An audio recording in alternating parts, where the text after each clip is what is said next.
2, 1, 0. We have commit and we have liftoff at 2:13. 7 million pounds of thrust, and it has cleared the tower. Prepare yourself for a world of consciousness.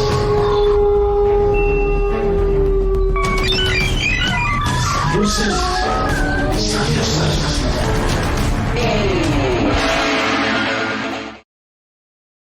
Good morning, everybody. Conley here with the Science Nights in the morning. Yeah, you heard that right. Plural nights.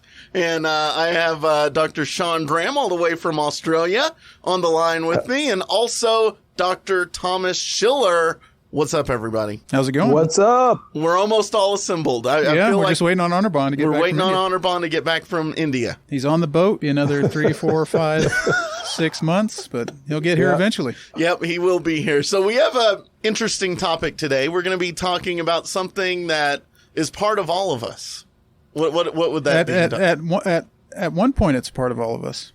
At one point. Yeah. Then it leaves us. And then what would that be? Today we're going to talk about shit. S-H-I-T. Yeah. Okay. Actually, it's $, hashtag, exclamation point, another hashtag. Yeah. You know, the poop emoji is a part of all of our lives. Okay. Well, most people. Yeah. But it's very important to talk about. We need to talk about this. It doesn't get talked about enough after the 3rd grade.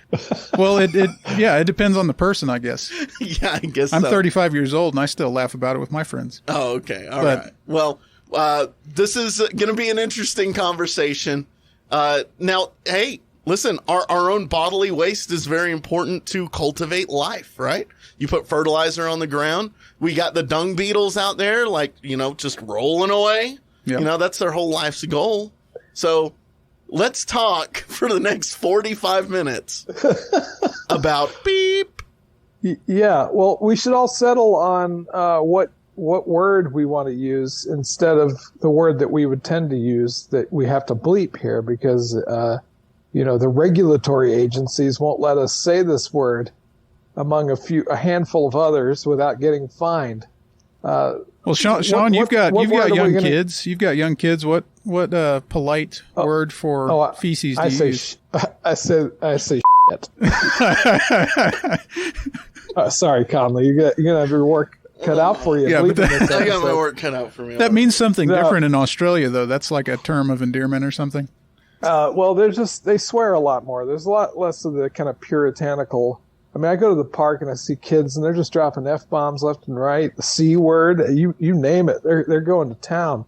So people have just kind of a more kind of laid back attitude about that sort of thing. There's like you hear F-bombs on the radio. They're like national radio. Wow. Like their version of NPR has people dropping F-bombs left and right. And in the old days, there used to be nudity on television, so they're just way more laid back about all that stuff here. I think NPR would be a lot more interesting with some F-bombs. Yeah, and there's nothing. It doesn't have like documentary programming. It's just like it's got like gangster rap and stuff like that will be on their national radio station. A perfectly valid substitute for the word that we can't say is turd. Don't you think? I like turd? That word. Yeah, I think that's it's hilarious. Turd. Yeah, how about I feel like droppings? How about we explore the entire spectrum? Let's go. We'll use a different word every time we reference. But here's the thing. The whole hot, steamy pie. I use the word. Okay. I use the word turd in a manuscript I was working on, and the editor jumped all over it and said, if you like look at the origin of the word turd, it's an obscenity. It's supposed to be just as bad as the S word. And I don't find that to be the case. That's they wanted me to substitute feces. Feces. And I think feces is a way worse. It's disgusting. I have a hard time even saying it now. I can't say it ever again. I'm going to say turds. That's going to be mine. Okay, you turds. guys use whatever you want. I'm gonna throw some variety in there. I'm gonna sprinkle some I was gonna give you another bleep there, Conley, but I'll. Well, okay. Let me go ahead and get the ball rolling here, if you will. I mean, listen, just like a dung beetle. It's just like a dung beetle. We eat and we expel waste. We absorb all the nutrients, but those nutrients can be used for other life forms. We were talking about the evolution of dogs like a way long time ago, and the way dogs kind of evolved into, being closer to us as humans is by eating our droppings. Yep. Right. Poop eaters. So tell me about the importance of. You got to say it once, Conley. I'm not going to say it. My mom's listening. Okay. Can you say ship? I can't She won't hear it. Your skilled editing will edit it out. Her precious ears will be saved. Well, anyway. I think it's important to talk about because, I came up with this idea and I thought, you know what? It doesn't get talked about enough. Like when I put fertilizer on plants, they love it.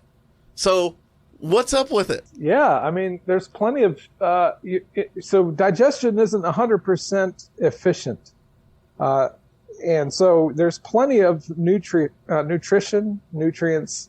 in poop that can still be used as fertilizer for soil and that sort of thing. And that's part of if there was such thing as a totally efficient digestive tract. And it's impossible. There's physics in this that Anirban could tell us about. It's just impossible to convert anything like that and have it be, completely absorbed intact. So there's like nitrogen, phosphorus, all kinds of good stuff that, you can't just pick it up and eat it and get more nutrition out of it. But plants can certainly use that stuff for nutrition. I should mention that there are mammals. This is going to gross some people out. That do eat their own poop. Well, dogs. Coprophage. Well, dogs, sure, that just because they're weird and they love it. But there are some where it's actually a necessary part of their digestion. These are going to be plant eaters because if you've listened to us before talk about any kind of plant-eating animal or dinosaur or whatever, you know that plants are way harder to digest than meat.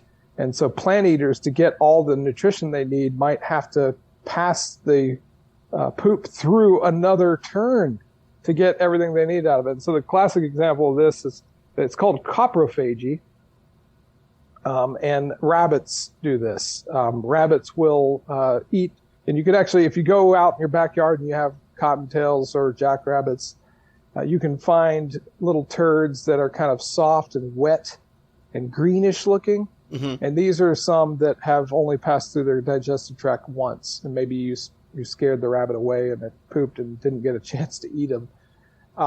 And the smaller, drier, brown pellets are the ones that have gone through twice. And that's how, and rabbits do this habitually. It's not some weird thing that they do because they've got a personality disorder. They all do it, and they constantly do it. It's how they get all their nutrition. Other mammals get more nutrition by having more complicated digestive tracts, maybe a big 4-chambered stomach that it's going to kind of move stuff through and mix it around before it goes through, and it only passes once, and it takes a lot longer that way. But rabbits eat their own poop. There's even some marsupial opossums or possums in Australia that do this. And the way they do it is they dangle themselves upside down. I know where this is going. And let the poop fall straight into their mouth. Because they're tree dwellers, and if they pooped on the ground, they'd have to go find it. That's so they just do efficiency. They assume a gymnastic coprophagy position. But this is natural for them to do. They grew up learning this. Yeah, there is even if you look at some of the anthropology literature. I'm not going to mention any. Some cultures did this as well. Human cultures. Whoa. Yeah, that's a little weird. Yeah, it is. So growing Soviet up, Union stuff went down in the gulag. Let me tell you, man. Well, growing up, I remember in 4-H we were learning tracking, like tracking animals, and just going and on every scavenger hunt they always said, find this animal's feces, see if this animal's in the area. And we would have this little chart of all the different kinds and what they looked like. And right next to that chart was their feces and a footprint. And by using that chart, we would figure out what animals were in the area and which ones would like kind of be there. So the observation of it is very important, I think, for education, but also our own survival, because our ancestors had to track and find out which animals are available for us to hunt down, right? Yeah. So I actually use that quite a bit when I'm out, especially by myself in the field. yeah. Being able to recognize and distinguish like predators from things that aren't going to try to eat you. And I can pretty easily distinguish like mountain lion poop from like wild pigs or javelina poop. Oh, really? Yeah. And if you're by yourself and you find a fresh steaming pile of mountain lion scat. Scat. Scat's There's a good the one. word. Yeah. That's a good one. Yeah, then it's time to kind of get yourself on alert. At least I do, because I'm kind of terrified of mountain lions. Oh yeah, I mean they'll stalk you, man. Yeah, Yeah, and if you find their poop, then it tells you that they've recently voided their guts, so they've got room for you. Yeah, they're making room just for you, Thomas. Just for you, man. So yeah, no, this is very interesting because it is necessary for life. I'll just say it again. It's necessary. We got to scat ourselves. Do birds, Sean? Do birds feed it to their babies? Not that I know of. The birds are really good at. I'm trying to think of a type of bird that might do the things that mammals do, because there's just really not that many birds that are strict plant eaters that feed on like green leaves. Those are some of the hardest things to feed on. So even birds that live in grasslands, they're not out there grazing on grasses. They're grazing on the seeds of the grasses. Oh, and seeds and fruit are easy to digest. You don't need anything special for that. So there's plenty of fruit-eating birds, seed-eating birds, but there's very few leaf-eating birds. I'm thinking of one called the Hoatzin, which is kind of a fowl-like bird from South America that eats vegetation. It's got a very complicated gut. And if there was going to be a bird that does anything weird like coprophagy, I would predict it would be the Hoatzin, but I don't know. I've never read that that's the case. Birds are really good at cleaning their poop. So what they're famous for, if you're thinking of like a bird feeding their young poop, Yeah. That's not going on. But what they're doing is birds are really good at taking their baby's poop and cleaning out the nest. Oh, so that's what they're doing. The barn swallows that I see out here. So if you see a mama bird with poop in its mouth, and I guess that would be pretty easy to spot, and you'd recognize it because it would have the little white pasty morsel with the black little dookie. Yeah. Dookie. Yeah. That's a good one. There you go. I think I wanted to use dookie in my paper, and because I thought it was just hilarious to use that, but I said no. Anyway, so they clean their nests. They grab. So if you look in a bird's nest, you'd think after living in 2 weeks, a bird's nest would be disgusting, right? No, it's clean because Mama's taken the scats out of there in her beak, and Daddy if there's biparental care. And they're removing those turds out somewhere and, spitting it out, scraping it some point. So they're usually they'll go to your car or like a Lexus or some kind of Toyota Tercel or something. Typically from my observations. Under a mulberry tree. That's where you'll get plenty of turds. Yeah. So that's a kind of an interesting point. And that's a distinctive behavior that they do that is pretty well known.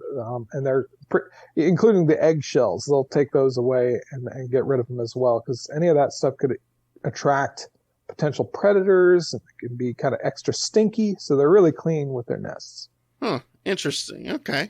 So are there any animals that, like right now, maybe even insects that require the presence of other animals' scat?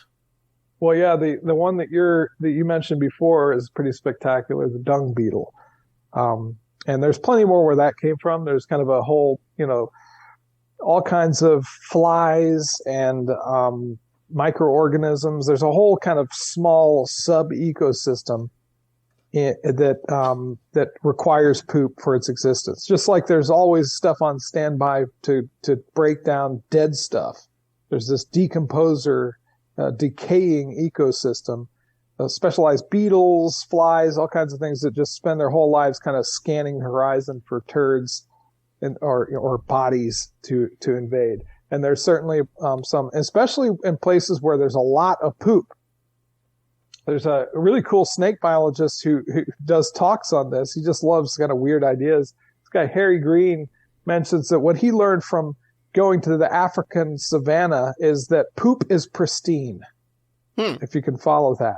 So that our concept of cleanliness as humans is a land of no poop, right? You wouldn't assume that, but man, where there's plenty of huge animals roaming around, there's always poop everywhere. Yeah. Everywhere. Yeah. Just well, loads you of go to elephant. a horse stable and it's exactly. all over the place. Yeah. Think about what the Great Plains would have been like with those herds of millions of bison, plus millions of pronghorn, plus millions of elk, and the grizzlies and wolves following them around. It would have just been poop everywhere. And yeah, that's where you would expect to find lots of specialized poop eaters and poop breeders. So lots of flies, lots of beetles, and all kinds of things like that. So lots of verdant plants too, like flourishing plants. Mm-hmm. Sure. Things resprouting. There's all kinds of plants that sometimes require passage through a mammal or bird's gut to germinate. It needs to be primed. And so, plants rely on that stuff too. And it's a great, like, ready-made, perfect fertilizer bed for certain seeds. It's just awesome. But yeah, if you think about a landscape, like we think about a landscape, a beautiful desert landscape that's just clean. That's one of the things we like about the desert. It's counterintuitive because it's actually kind of sandy and dirty, but it's clean. There's nothing gross out there. It's not like a swamp with festering. But no, that anytime you think about a clean landscape, it's a landscape without animals. Because a landscape with lots of animals, say a landscape full of enormous dinosaurs, would be full of turdzillas. Well, after the break, we're definitely going to want to chat a little bit about observing it in a historical sense, geologically historical sense, you could say. Yeah. And fossilized dinosaur scat, also known as coprolite. There you go. Is that, you taught me? Yeah. Right? Okay. You remember? All right. I remember that one. We'll see you right after the break. All right, everybody, we are back, and I know what you're doing right now. You're sitting down, you're getting ready for brunch. You have that real nice, beautiful plate of creme de la cremes. You're about to eat the crepe from the back, and you have. You're just making it worse, Colin. Yeah, you have yourself a nice mimosa, and you're about to take that first sip. And well, Thomas, let's talk about excrement. How about that? Let's talk about crap. There's another good word. We can say that on the there we radio. Go. We can. Crap. We can. Okay. Yeah. One thing that I thought of while we were on the break there, Sean, you talked about the Great Plains and the importance of bison and all of these grazing animals. I think from an anthropological standpoint, if we had an archaeologist here or someone, they'd probably mention that that poop that the bison were leaving behind was actually really critical to the people who lived on the plains. I remember whenever I took, a history class or archaeology class or something in high school, we learned about the importance of the buffalo chips, not only to the native people, but to the pioneers and westward expansion, people moving across the plains where there was literally no wood for fuel and they had to burn buffalo turds, basically. From what I understand, it's a pretty efficient, clean burning fuel source, as clean as a turd can be. Well, isn't cow and like buffalo and those big giant grazing animals? Don't they have the cleanest stuff, like the cleanest? Well, they've got a lot of plant material in them. So right. Yeah, it's like majority plant. Yeah. Right? But they've got tons of microorganisms in their that's how they digest that stuff. They got these 4-chambered stomachs. They're just these fermentation vats full of microorganisms. Now those microorganisms, like there's bacteria, there's protists, all kinds of stuff. They're not pathogenic necessarily, but if you equate clean with lack of microorganisms, then they are not clean at all. It's just full of that stuff. And of course they can have parasites as well. So Yeah, but it is all plant material, and so if it comes out and it dries out, then you're just basically burning a bunch of kind of grass that's gone through a cow already, and so that's a pretty good fuel. Yeah, and we think of like grass and leaves as being kind of fragile things, but the material when it starts to break down is really, really, really tough, right? So, yeah. Am I remembering correctly? Cellulose. It's really hard to, almost impossible to break down. Yeah, cellulose. And the way it goes is with plant material, the simplest form, the kind of stuff that we can digest are carbohydrates. And those are just like little glucose molecules, little 6-carbon sugars glued together. And then you can have starches where it's a bunch of glucose molecules in a chain. And we can break down starches too. We're capable of that. There are very few simple glucose molecules or starches available in any plant, just waiting for you to eat. The glucose, like the sugar molecules, maybe in nectar. So there you go. And starches, maybe in some fruit. Then they package it even more densely. They package it into cellulose, which you said, and very few animals can digest cellulose. It usually requires microorganisms to tear it down. And that's where those microorganisms in your gut and cow's guts comes in. And then finally, plants can package cellulose even tighter into lignin, which is basically wood. And very few things can consume wood. Termites can do it, but they need microorganisms. And then grasses reinforce their tissue with silica, which, Thomas, you can tell us what that is, essentially. Yeah, glass. Right? It's glass. In that case, it's organic glass, microcrystalline quartz, basically one of the hardest natural substances to break down. Yeah, it just destroys their teeth, and that's why herbivores that eat grass need constantly replenishing, regrowing teeth. Mm-hmm. Is that the same stuff that you get whenever you buy a new piece of furniture or buy a new electronic? You get that little package. I thought it was Parmesan cheese, but that's made. It's made in the lab. Yeah, silica is if you have a quartz crystal, it's basically silicon and oxygen, and it creates a really strong silicon tetrahedron. You probably remember this from geology. Mm-hmm. But when you take those little tetrahedra and you bond them together, it's really hard to break them apart. Interesting. It's we're talking high temperatures, and a volcano can break apart those bonds. Oh wow! Yeah, and you can another cool, and again, Conley, you probably remember this from historical geology, the coevolution of grasses and things like horses with specialized teeth for grazing. Oh yeah. There's all sorts of. We could do a whole show on grass. Well, put it on the list. Let's talk about grass. Definitely, but coevolution and fecal matter, that happens too. I mean, dogs and us, right? That's another question I had for you, Sean. You talked about these kind of novel, efficient ways, like a rabbit, of reconsuming their fecal matter. Is there some sort of ecological reason for that? Is it like a lack of resources? Because rabbits live in some pretty extreme places. There's like Arctic hares that live way up north, and we've got rabbits out here in the desert. Is that just a mechanism to when there's a lack of food? No, I think that's a great question. I think with rabbits, they kind of evolved this weird behavioral go around for feeding on plant material. And there's more than one way to do it, and I guess that's kind of the answer to it. We think about the ruminants, the ones that have the 4-chambered stomach, as being kind of the best and most efficient plant eaters, but there are some negatives, and it's mostly we think it's the best way because there's so many of them. Like all the gazelles, when you think about a plant-eating mammal, you're usually thinking about a ruminant. But it takes a long time. It's inefficient. And so rabbits have come up with this other interesting solution, which is just to pass it through twice. And it's just one of those things where it happened in that group, and they managed to kind of pull it off. The other way to do it is not as common. It's having a fermentation chamber in the rear part of the digestive tract. So in cows and things like that, it's in the front part. And it has to spend a lot of time up in the front before it passes through. And there are these other kinds of herbivores called hindgut fermenters that have an enlarged intestine, like large intestine, cecum, that where the nutrition, the plant material spends time in the back. And that's nowhere near as good as having it in the front. But it still works. It's just that if you're a hindgut fermenter, you have to consume a ton of material.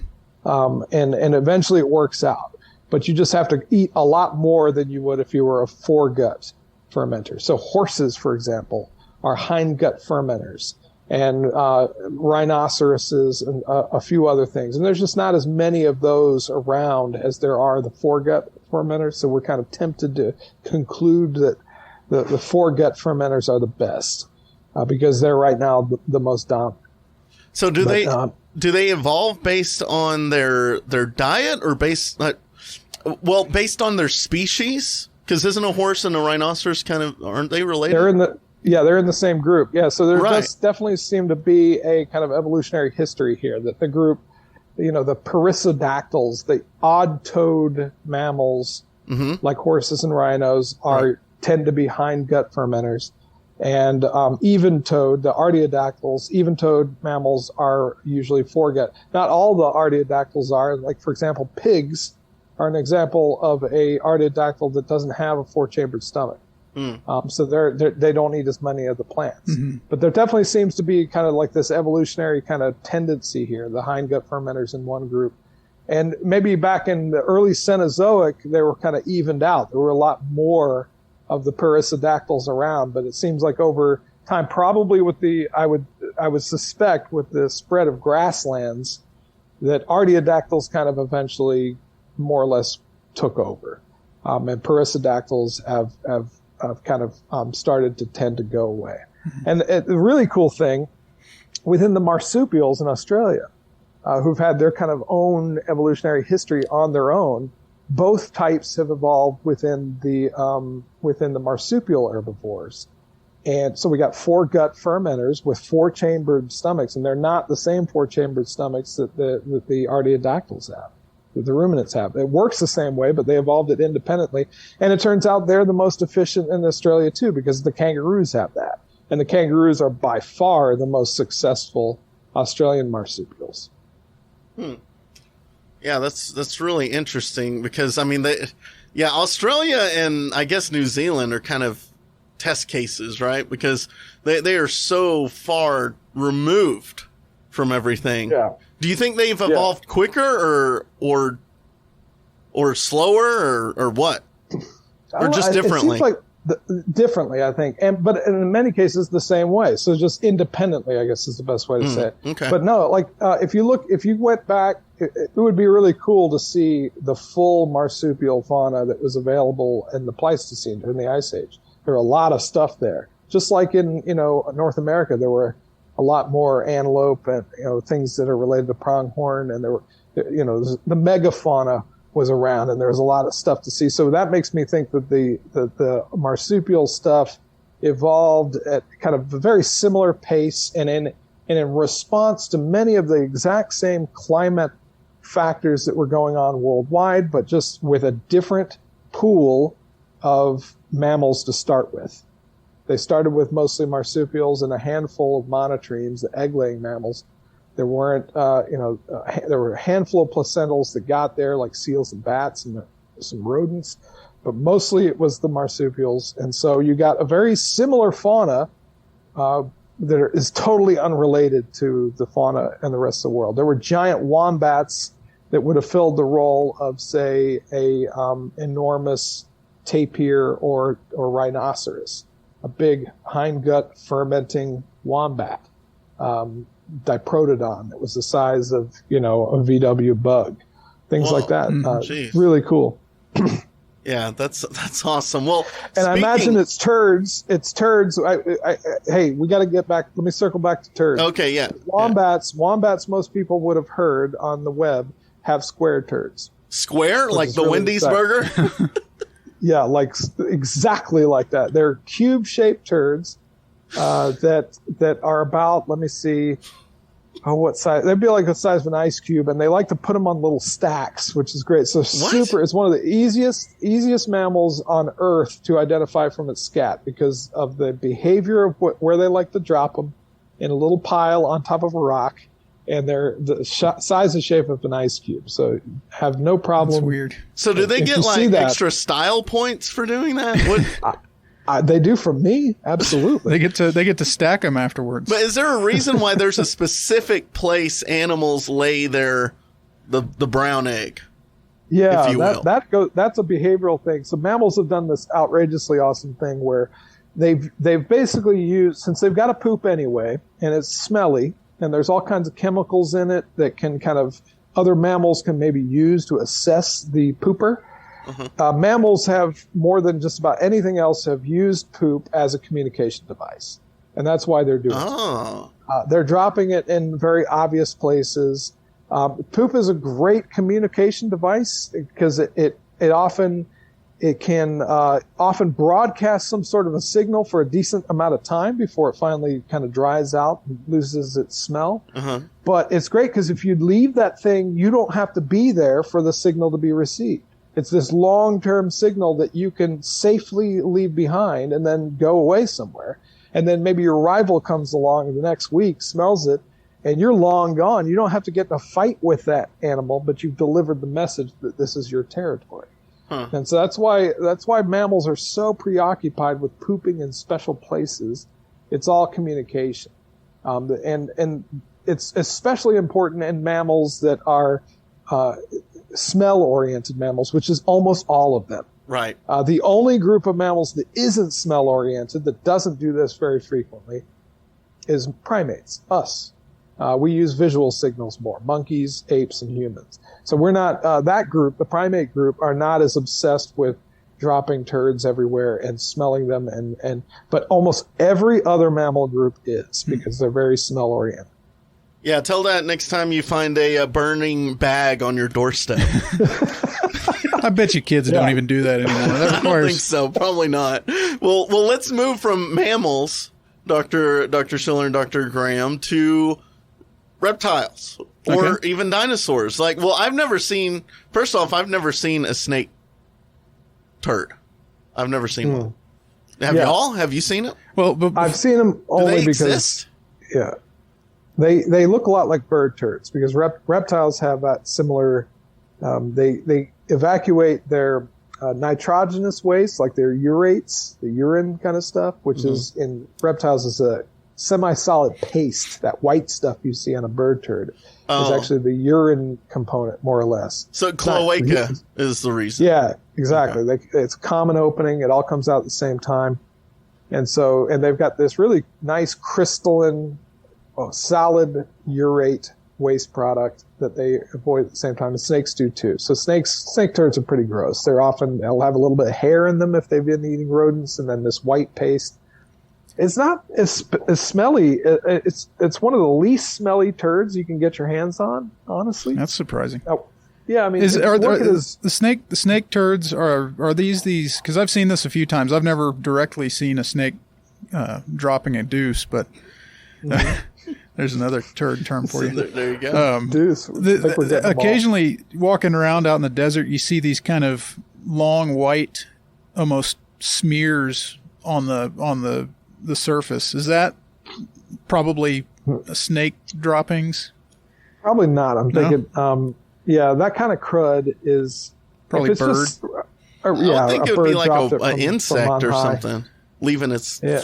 It probably wouldn't be that big, I'm thinking, but so snakes, I think often, I've never found a 100% certain snake poop in the wild. They probably do it when they're in their underground little chambers, and so you never see them. When you catch them, it's like they don't use it as defense mechanism or anything. They use their fangs. Well, no, they do. That snakes will poop all over you for sure. And really? They got scent glands down there that'll skunk you as well. To more or less work like a skunk. So, the snakes will poop. Yeah, snake. You can tell. Like I was a lonely kid growing up because I was always covered in snake musk, and that was my cologne when I was in elementary school and high school. So, and it often smells pretty awful, and so not enough to discourage me from studying snakes, but pretty awful. Huh. Interesting. Well, talk about the dinosaur, the chamberlings. So let me begin with a little story here. So I've spent a lot of time out in Big Bend prospecting for dinosaur bones and fossils, and I've never found anything that I could verifiably say is a fossil piece of poop. I've had people show me things that they thought were fossil poop, but I've never found what we call a coprolite, fossilized dung, in Big Bend. The first time I encountered coprolites, fossil poop, actually out embedded in the rock, was actually up in the Panhandle in Triassic rocks. I was lucky enough to go out on a prospecting trip with a guy who was working in the Triassic rocks out there in the Panhandle, and we were looking for big terrestrial reptiles.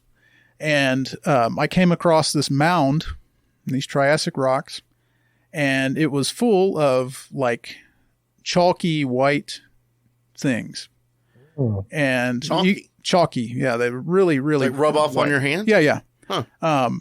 And I could see that from a distance, so I walked up to it. The geologist brain was saying, "Oh, this has got to be a conglomerate or caliche or something. I'm going to go check it out anyway." And I walked over there, and sure as stuff, these little white things were all turds. They were all coprolites. And It's I'm like a talking whole from bed, where? a whole horizon. it was of even this more than a stuff? horizon. It was about a 3 meter thick bed of, This is like a guano deposit. and presumably representing a long time that these animals were defecating in this one spot, like elephants.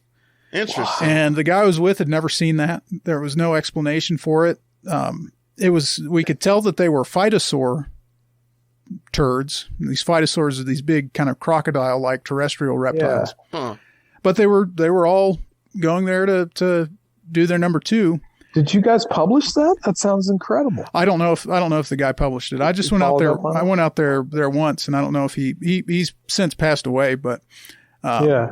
it was one of the coolest things I've seen. And That's amazing. Yeah, and aside from that, the use or the importance of what we call coprolites has a lot to do with kind of the mysteries of extinct animal physiology. When you think about something that lived 65 million years ago, or in the case of the stuff we were looking at, like 200 million years ago, we know a lot about their skeletal anatomy. We know the kind of framework, but we don't know really anything about their physiology, what's going on the inside, how these processes work. And one of the only clues that we have in most cases, if we can find it, are coprolites, are their traces, right? Mm-hmm. So how would it be buried how would it be preserved for that long or get so rapidly buried? It's not like if it's over a long period of time, it seems like eventually some would wash out or. Sure. Yeah. But this is probably one of the most prolific places, specifically this one I'm talking about in the Triassic up in the Panhandle. Just an incredible amount of perfectly preserved terrestrial reptiles. Wow. And the facies, the kind of characteristics of the depositional environment indicated to us that this was like a floodplain river environment where there's a lot of deposition going on, active burial, stuff like that. So that almost suggests that those things were feeding somewhere and then returning to one spot, like those big guano rookeries of marine birds. Mm-hmm. Conley, kind of to your question of how would something like that get preserved? If you think about these guano deposits for seabirds that can be 100 feet thick, or bat guano deposits that could be dozens of feet thick. And those have a pretty good chance, in modern days of becoming like a fossil deposit. But it's amazing to think of phytosaurs being in concentrations where they would return and poop and form a layer like that. What would they be doing that for? Yeah, That's and really they interesting. they didn't appear to be really social animals either. I wouldn't think so. No, they're very much like modern crocodilians in that sense. Another explanation could be a sedimentological one, that rather than it being a site of where they're revisiting to poop, that that this was some kind of eddy or little oxbow or something, where the river was depositing and accumulating basically a conglomerate of coprolites, of dung. So it was an interesting question. I only got to see it for a day. I hope the guy at least made some notes of it or something, because it was on private land. I wasn't able to go back there again, but yeah, like I was saying though, coprolites are really some of the only clues we have of physiology, and behavior. Something that some biologists do, ecologists, is, study the contents of poop to kind of determine what these different animals are eating. Yeah. Anthropologists, archaeologists do it, where they find paleo feces, not necessarily fossilized poop of ancient humans. You basically look inside, and if there's little pieces of bone, hair, plant material. The same goes across. Sorry. Go ahead. I came across an archaeology paper where the whole paper was about one turd, one coprolite that they found. The big one, the 8-inch one. I think I looked at that too. It was a single turd, but it was a very important finding, and it was very controversial. So that they found, basically it was in the Four Corners in southwestern Colorado during the time of like the Mesa Verde people. And this house had been ransacked, and everyone in it had been killed. And there was evidence of cannibalism, ritual cannibalism. And to really make sure that they prove it, and because, this is very contentious, they found a turd, and they confirmed that the turd backed the turd was basically where somebody had ate somebody else and then pooped on the floor. Oh my gosh. Wow. Yeah, it's crazy. I mean, it's really sinister. But this is the kind of thing that, what an amazing little piece of evidence, right? Because it would still be contentious and it would still be, debatable, but they're like, no. They went in there, they kicked in the door, they killed everybody in the house, they burned it, and then somebody took a dump on the floor, and that's how we know that they ritually ate them. Yeah, the next time you think about complaining about your bad house guests, just think about that. I guess. Well, we're going to take another. Do that. Well, on that nice, light, bright, beautiful note, we're going to take a real quick commercial break. But yeah, before we left for the break, we were talking about fossil poop, coprolites. And Sean brought up an example of kind of a little bit more modern than what I'm used to studying, looking at the contents of a piece of ancient man doo-doo and finding some behavioral things about that individual, namely that he killed everyone in a house and ate them. But let's leave that story in the past where it belongs. And dive a little bit deeper into the past and continue talking about fossil poop, stuff that was buried and replaced by minerals. In particular, what I'm really interested in, dinosaur poop, big, monstrous dinosaur poop. I've never found it. I've never found any dinosaur poop. But when it is found, it's usually pretty informative. At least in the sense that we can determine what the animal was eating. Generally speaking, you can tell if that poop belonged to a carnivore or an herbivore. For obvious reasons, if you look inside of a carnivore turd, it's going to have bone fragments in it. And if you look at the inside of a herbivore turd, it's going to have little plant fragments in it. Now, beyond that, it's hard to kind of compare the study of coprolites in dinosaurs to something like Sean was talking about with humans, because humans, I think you could probably tell quite a bit more about what that individual was doing, because humans have a much more diverse diet, and they probably moved around quite a bit more than dinosaurs did. So, so we can distinguish plant eaters from meat eaters. In some cases, if you look at the plant tissue, you can distinguish the type of plants they were consuming, which might have some ecological implications. But another important thing is it gives us an opportunity to see what the soft tissue of that animal looked like, which I mentioned earlier. The physiology and the internal organs and all the soft, squishy bits of these animals is kind of hard to understand because none of it's left usually. But when you look at a coprolite, a fossil piece of poop, sometimes they're really well preserved. And by that I mean you pick it up and it looks like a piece of poop with tapered ends and everything, right? And it's really one of the only ways you can distinguish it. Now, I know that people. Well, I brought you rocks that look exactly like fossilized dung, right? Yeah. But you say they're all conglomerates or they're compounds or something like that. Now, am I wrong on this?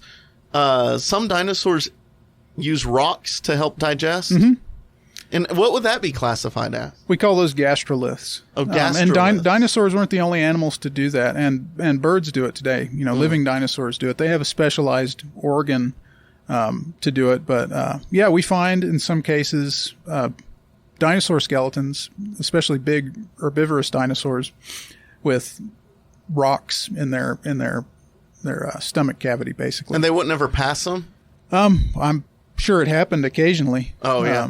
I wouldn't want to be there when it happened, but it's really kind of an interesting thing, and it's controversial too, believe it or not. And I talk about this in my class.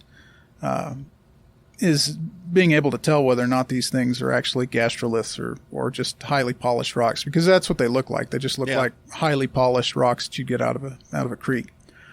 So it's thought, at least the people who kind of subscribe to the idea that these big long-necked dinosaurs were consuming rocks to help break down plant material, that was their mechanism, that was their method of breaking down the really durable plant material they were consuming. And the real incredible thing there is we're talking about animals that are like, tons and tons of weight and, 60 feet consume long. A lot of food. They would have, constantly. Consuming a lot of plant material and trying to break it down efficiently. So, even more so than a big mammal like a cow or a bison. Wow. And their teeth weren't terribly impressive. No, the big sauropods didn't really have grinding teeth. They just had these kind of diamond-shaped teeth in the front, or peg-shaped teeth for scraping off leaves, and they'd kind of just maneuver it, and swallow it. Right? Yeah, that makes sense. They didn't have molars? No molars. No, but that's what the gizzard stones do. That's what the gastroliths. Yeah, okay.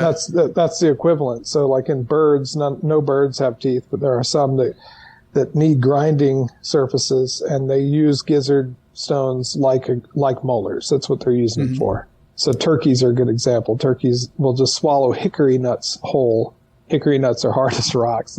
Like hunters will cut open the gizzard of a turkey, and there'll be like a spoon in there that's just mangled beyond comprehension because they're gizzard stones. And the gizzard's this super muscular part of the stomach that they just crunch that. So it's actually in many ways more effective than using molars. Interesting. Yeah. Wow. Yeah. And it's not like they're born with it. Their body doesn't naturally have it. No, they have to consume it. And there are other animals. It doesn't cost them anything to grow them. They don't have to constantly replenish it. They can just keep eating more gizzard stones and passing the old ones when they get ground to dust. Dang. And we find them in marine reptiles too, in big marine reptiles. So it's thought that in that case that they might be used as like ballast or something. But then there's a whole school of thought that says it's all just bull stuff.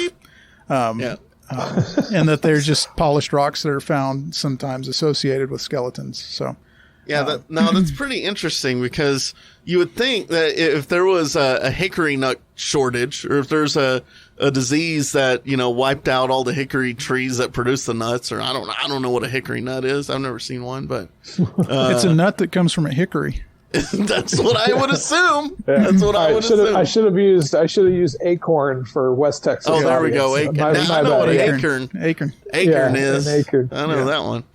Okay, the hickory nut. Okay, so now I know. All right. Well, Yeah, but anyway, if you going back to coprolites, if you find a really well preserved one, it looks like a big turd. Yeah. Which is kind of funny. You think that something so far removed from mammals like us would have some weird shape or it'd be different in some way, but no, they look like big turds. well, that tells you that their probably inner structure, like colon or whatever, like is similar to ours. Yeah, right? well, I think the exit door probably. Exit door. It's a pretty simple and efficient. And Sean, you can back me up on this. A pretty simple and efficient model there, where you have a sphincter that opens up, the poop comes out, closes up, Yeah. and it's tapered. One of the things to for people who are interested in tracking is you always kind of to get your sizes of scats straight, you kind of have to imagine the diameter of that poop door. And that's because a lot of people will like either under or overestimate the size of a scat. They'll see it like a coyote scat and go, there's no way that could be a coyote. It's got to be a mountain lion because look at, it's like, 1.5 inches wide. And it's like, well, imagine about the size of the back door of a coyote. And that's the size of the width of the turd should be, and on. So a bear, right? That's a pretty wide turd that they're going to have. It's going to be probably the widest one, of any of the carnivores around here. So it's a good rule of thumb. Think about the diameter of the sphincter when you're doing your scatological tracking. I'd say it's a good rule of bum. Bum, bum, ba-dum. Now, is there anything you'd like to put that icing on the cake, if you will, to wrap up? Let me talk about one weird coprolite before we put some icing on the cake. Yeah. Sharks. Sharks. Yeah. Look up shark coprolites or shark turds. Like prehistoric shark? Yeah, or modern shark turds. Modern sharks too. Yep. Oh, Yeah. really? What's It up is with the that? weirdest. It's even weirder than a cube, than a wombat turd. Yeah, it is. It's the best example of where a turd can tell you about the internal anatomy. There you go. Because Yeah. they've got this corkscrew intestine that increases the time that a turd will spend time in the intestine to get more nutrition out. So they've got this spiral valved intestine. Yeah. And so the turd comes out as a little corkscrew.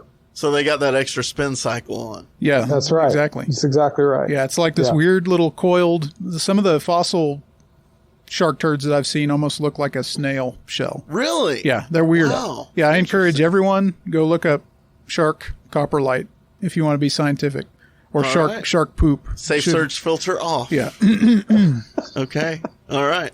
Well, we got it. We did it, everybody. We might be canceled after this, but if we are, well, it's been good knowing you. But no, I'm just kidding. We will be back next week with Science Nights in the Morning. More fun topics. Halloween's right around the corner, my friends. Yeah, and we need to do another spooktacular episode or series of episodes. We're going to dedicate a whole month to it. Trust me. So right on. Yeah. All right. Well, we will see y'all next week for Science Nights in the Morning. Thanks for listening to this episode of Science Nights in the Morning. Be sure and follow us on Patreon for exclusive gear and uncut episodes. Check out the latest science articles on our Facebook page and subscribe to us on YouTube and your favorite podcast listening app. You can also listen every Saturday at 10 a.m. Central Standard Time at BigBenRadio.com. And if you got a question, we'll join the discussion. Hit the hotline at 432-217-1983 and record your message. We couldn't do this without you, and thank you so much for listening each and every week. That's Science Nights in the Morning with a K, and we'll see you next time.